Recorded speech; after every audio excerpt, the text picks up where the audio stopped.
Time now for Colts Central Radio. Here's Tyler Brooke.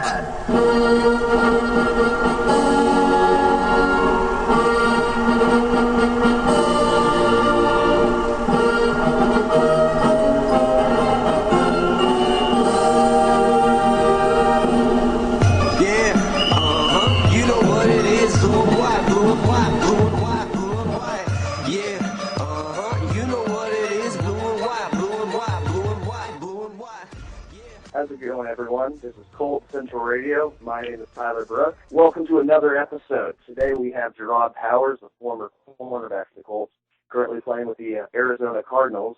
And we have Nate Dunlevy, former AFC South writer for Blue Bleacher Report, author of Blue Blood and Invincible Indiana, and current contributor for ColtsAuthority.com. We're going to take a quick break. Right when we get back, we're going to have Jerraud Powers on. All right, JP, thanks for coming on Colts Central Radio. I know you're at Cardinal now, which is kind of hard to hear, but how are you liking Arizona so far? I'm loving it so far, man.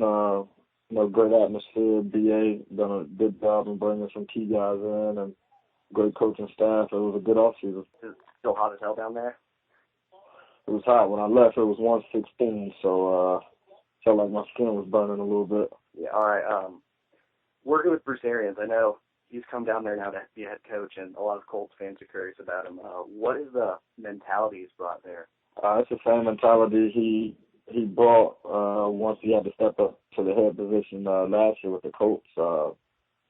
Just that don't take none for granted mentality. That once you step on the field, believe you're going to win. A very confident coach. He believes in everything that he does as a coach, and he expects his players to believe in the same thing. And, he's a tough-minded coach, so he's going to, preach for a tough football team. And, those are the qualities. He's straightforward. He's 100% one of those coaches that, that he keeps it 100%. He's going to tell you like it is. And, if you like it, you like it. If you don't, you don't. But as a player, you expect coaches like that they're going to tell you the truth, whether it's good or bad. Yeah, so it's good to hear that at least he's focused already and looking to turn the team, help it improve in any way it can. Playing with Patrick Peterson and Tron Matthew, how is that going so far? Because I know a lot of people are curious about the Honey Badger. It's going well. He's been playing free safety, and he had a tremendous off-season as well. A very smart football player. He came in and picked up the scheme quick. It was almost like it was a natural for him. He didn't have too many problems picking up the defense or adapting to the game, but then again, we were just in shorts, and you can't really tell too much from guys when you're just out there running around in shorts and helmets. So once training camp come and we're able to put on pads, we'll definitely see, what all the guys can do. But so far, Tyran's had he's off to a good start. That's good to hear. Yeah, I completely agree with you with that shorts on. Once training camp starts, we'll actually get a good look at you guys.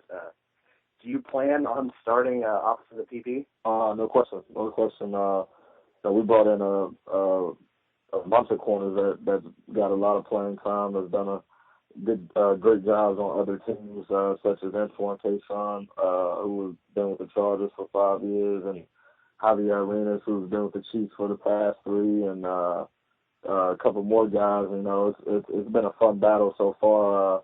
Right now I'm the guy on the other side, but it's been a great battle, very fun competition, bringing out the best of everybody. And again, like I said before, we were just in shorts and helmets. So once training camp comes, that battle will pick up even more. So it'll be a lot of fun. What's the difference so far you've noticed between Arizona front office organization and the Colts? Well, last year was the first year, with the Grigson and all those guys, so it was just like, we were getting to know them just as they was getting to know us.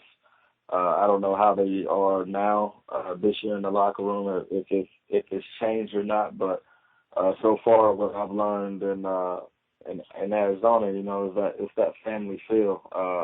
The owners always in the locker room conversating with the players, getting to know the players, the GM same way. They're always in the locker room talking to the guys and making sure that, they don't feel like, we can't go to them to talk about anything or go to them just like we can go to any coach. So they've made sure that everybody feels comfortable around everybody in the front office as well as the coaches and players too. That's really good to hear. All right, it's time to talk about some of the glory days within Colts. What were some of your favorite memories while you were wearing the blue and white? Going to the Super Bowl my rookie year. That year was crazy, winning 14 games in a row, and the controversy of do we sit the starters, do you play them and go for the record and all that. Just being a part of history and going to the Super Bowl. Unfortunately, we lost, but just being a part of that, because a lot of great players, that come and go in this league don't have an opportunity to even play in the Super Bowl. So I've already reached that level now, just ready to win one. But that and being able to play with guys like Robert Mathis, Dwight Freeney, Antoine Bethea, Reggie Wayne, and all those guys. I've learned so much from those guys. So it was definitely a privilege, playing with the Colts during those days. Since it's been a couple of years, do you think they should have benched the starters? I thought we should have played, just off the simple fact that, once you sit guys, I mean, we was lucky enough to get to the Super Bowl, but sometimes once you got a team that's hot and, guys are playing well, you're playing together, and once you sit them, it can kind of throw off that rhythm a little bit. And that's what we was all worried about and scared about. But, we were still able to maintain it and get to the Super Bowl. So it worked out to Coach Caldwell's favor. Because, if you look at the Patriots, when they went 16-0, they played, throughout the whole season. They went to the Super Bowl. They lost, but, they kept their starters in and played throughout that year. But we set our starters, and we still got there. So it worked in Coach Caldwell's favor. But if I had to do it again, I'll definitely, try to get Coach Caldwell to play us, because, you just never know what can happen in the playoffs. Exactly. Do you feel that as a rookie, that season might have spoiled you for years to come? What, could you say that again? As a rookie with so many wins and possibly going undefeated and then making it to the Super Bowl, do you feel like that kind of spoiled you in a way in terms of expecting to do that well every single season? Not necessarily, just because I know every year is a new year. No matter if you got the same guys coming back or a bunch of new guys, you just never know what's going to happen in a season. For instance, like when the Giants won, and it was at one point they were saying that those guys weren't even going to make the playoffs, and then all of a sudden, they get hot and go to the Super Bowl. So you just never know what's going to happen in a football season. But I remember talking to Antoine after my rookie year. I told him around week 9, week 10, I was just like, man, NFL is not too bad. We're undefeated right now and playing great, starting. I was like, man, I don't got too many worries. So then the next year we start off like, I want to say 2-3 or 2-4, and had to pick it up. It was like a rude awakening. Okay, we know a lot that the locker room came together last year during Chuck Strong. What was the locker room like in terms of leadership when Peyton was there? It was, the guys that was the leader, you knew who was the leaders on the team, and you knew what your role was. Like the offense, for instance, Jeff Saturday, Ron Dean, and, Peyton, Reggie, all those guys, they were going to take care of the offense. So the defensive guys never had to say anything to the offense, just like those offensive guys never had to say nothing to the defense, because, Robert, Gary Brackett, Antoine, Freddie, all those guys, they were going to make sure that we was going to, be on the same page and do what we got to do on defense. So the locker room was great just because everybody knew their place. There wasn't nobody trying to step up and be somebody that they weren't. We already had our leaders and our vets in place. It's just a matter of putting guys in, and they know on their role and just playing their position. Who was the teammate you got along best with while you were in Indy? The teammate I got along the best with? Yeah, teammate or teammates. Oh, well, I got real close with Robert, Antoine, and Reggie over my 4 years there. I'm assuming you watched a lot of Andrew Luck last year.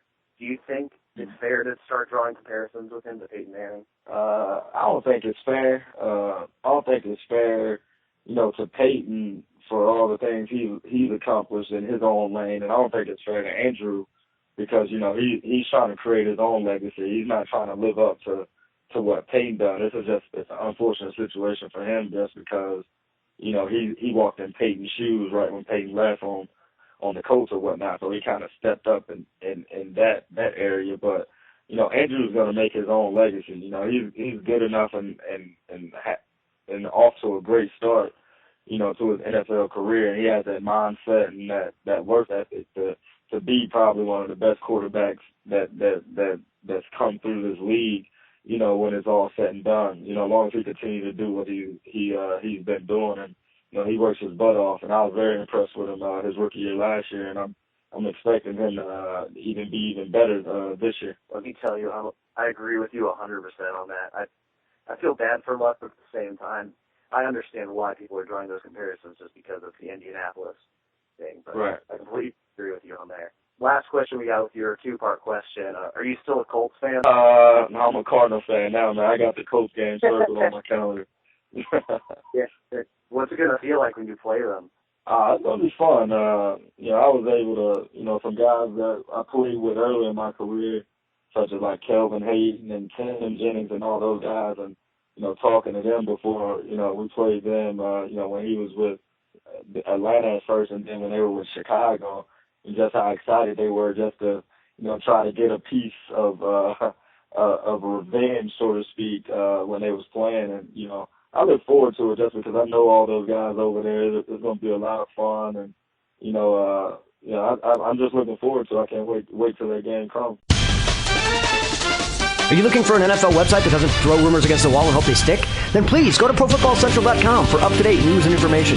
ProFootballCentral.com is back and better than ever. We're dedicated to being your #1 NFL fan site, so come check us out at ProFootballCentral.com and experience the difference.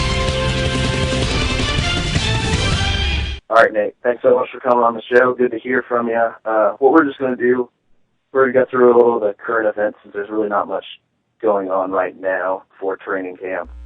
Does that sound good to you? Yeah, it sounds great. It's certainly the dead zone for the NFL right now. Oh, yes, it very much is. First thing, I think this is going to hit close to a lot of Indianapolis people. Did you hear about the recent news regarding Mike Chappell and Mike Wells? Yeah, absolutely. It's definitely big news. Chap has been such a fixture in Indianapolis for years. I mean, obviously, I've been reading him since I was probably, 6, 7 years old, or not quite. I've been 11 years old since '84. And he's the dean of Indianapolis sports reporting, so definitely big news that he's going to take a backseat to Mike Wells, who's a very fine reporter, but obviously doesn't have the long-standing cachet that Chap does. Yeah, I think Wells is a good writer. I know a lot of people say he doesn't have football experience, but apparently one of his first beat writer gigs was with Minnesota Vikings for 3 years.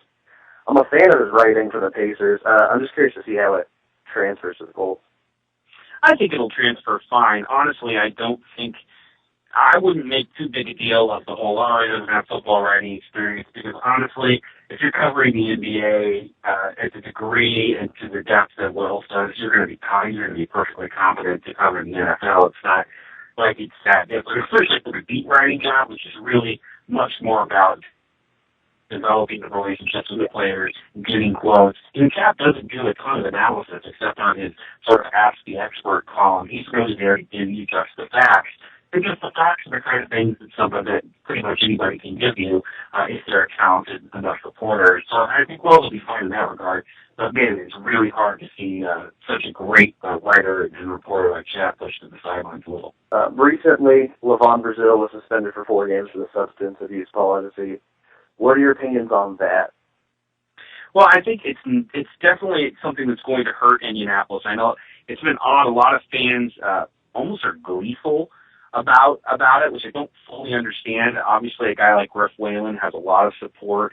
To be perfectly honest, a Caucasian receiver named Griff is always going to be really popular.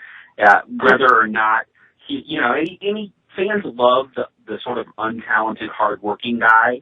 That story goes a long way. So a lot of people see this as a big plus for him. He's been in Indianapolis working hard, and Brazil's kind of gotten a knock as to maybe not be the most dedicated hard worker, but he's a guy that Indianapolis really needs to step up. The Colts offense was hamstrung last year because Donnie Avery got so many snaps. He was a terrible player. He hurt the team.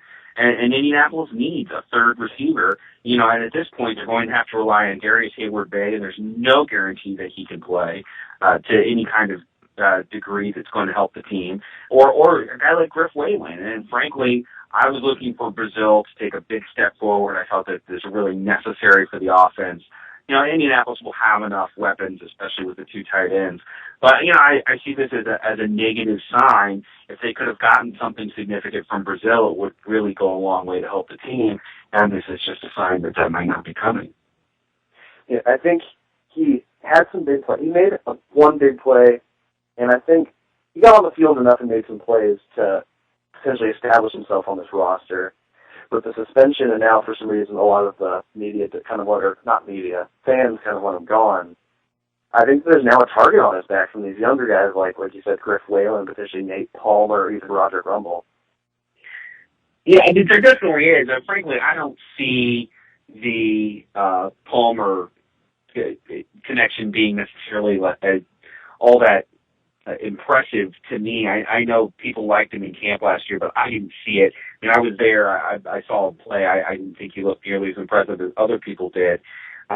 People's glee over wanting to cut a 24-year-old kid for, we don't know exactly what it was, but, ostensibly smoking weed or whatever.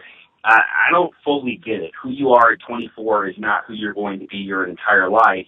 And a lot of guys grow up and learn the hard way. Part of getting suspended for substance abuse is he's going to enter league treatment programs and things like that. So this may be a thing that ends up being a real positive for him. I certainly would never cut a player just because of this. He would have to have a lot more warning signs than just a couple of failed drug tests before I started worrying about this. This is a guy that had averaged, 16.9 yards of reception last year. Now, it was only 11 catches, but that's still really good production. 186 yards. That's not bad for a guy in the 6th round who didn't necessarily see the field a ton. And, you'd like to see him double or triple those numbers in 2013, and that's not going to happen if he doesn't see the field. Yeah, I hope I'm certainly not the same person I am right now at 20 years old in 10 years. Sure. Okay. All right, most recent big free agent signing was Ahmad Bradshaw.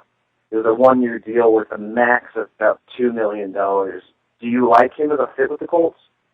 I think it's actually a fantastic signing, and I honestly, this is one in which I will definitely cop to not being as optimistic as I should have been when they first started talking to him. But when you really dig into the numbers with Ahmad Bradshaw, when he's healthy, he is effective. This guy's never not good when he's right.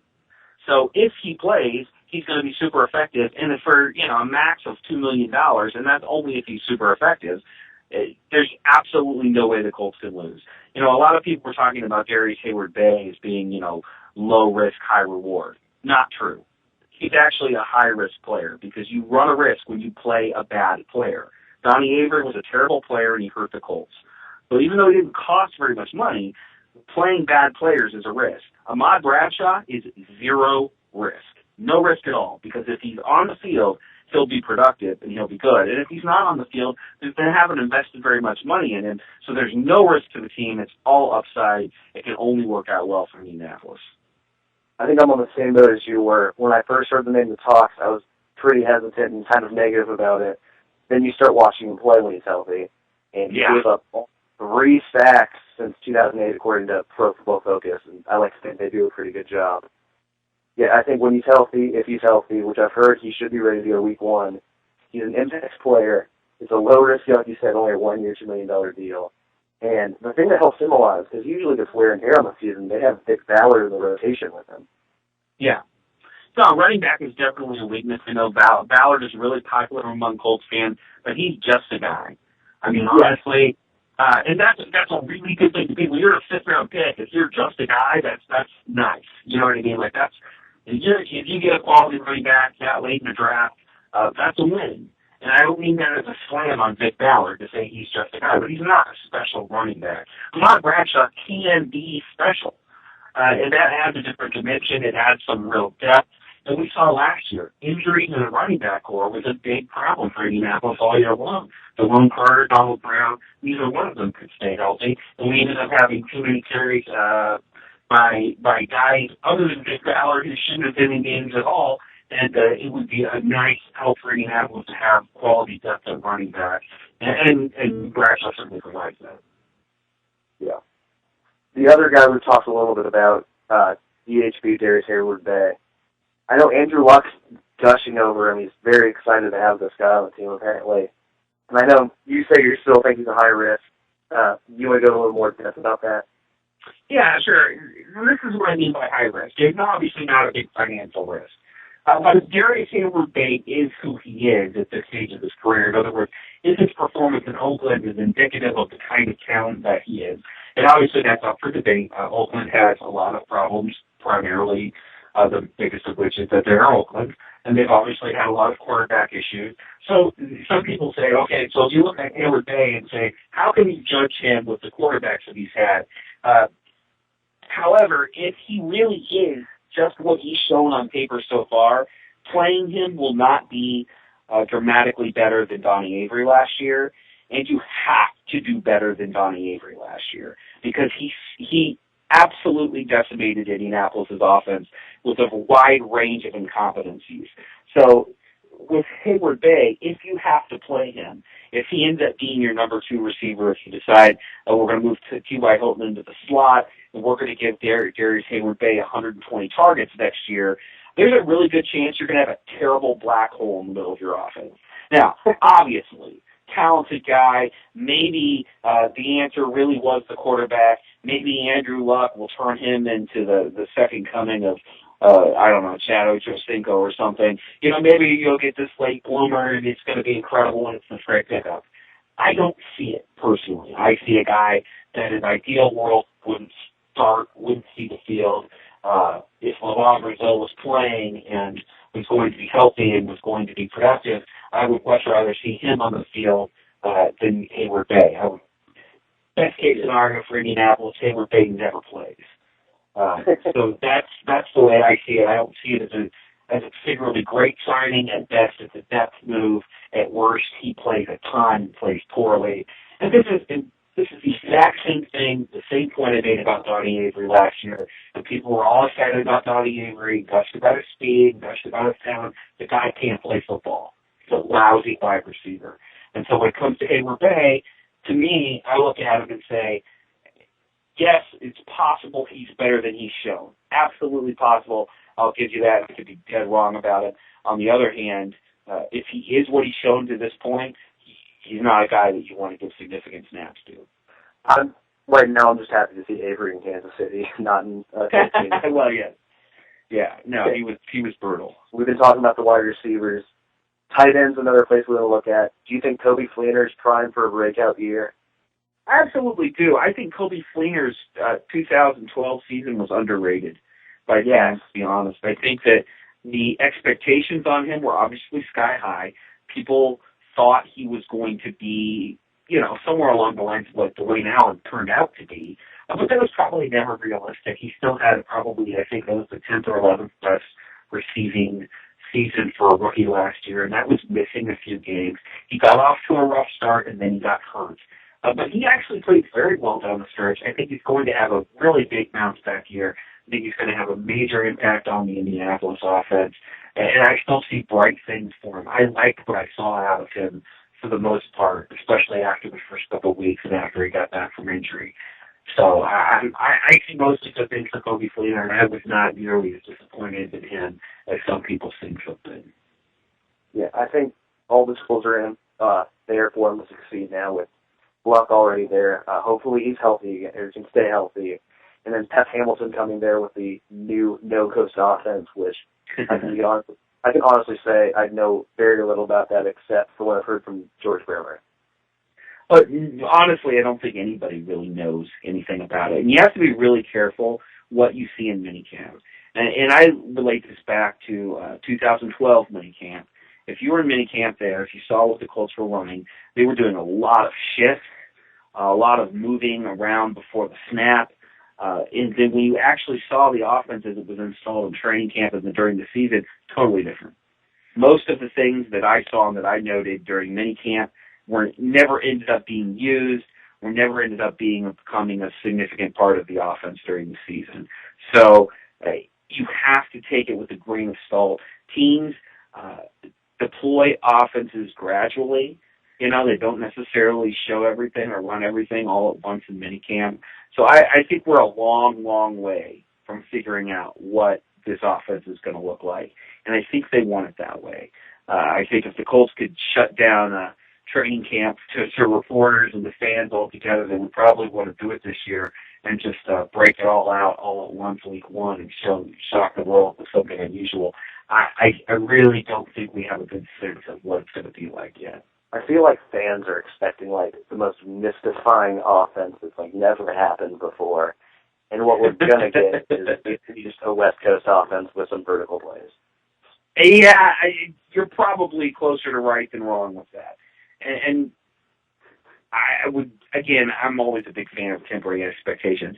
I think the Colts offense is going to be more boring than people realize. I think, I'm not saying it will be disappointing in terms of its productivity, but I would expect it will be boring in terms of its execution. I don't think it's going to excite fans.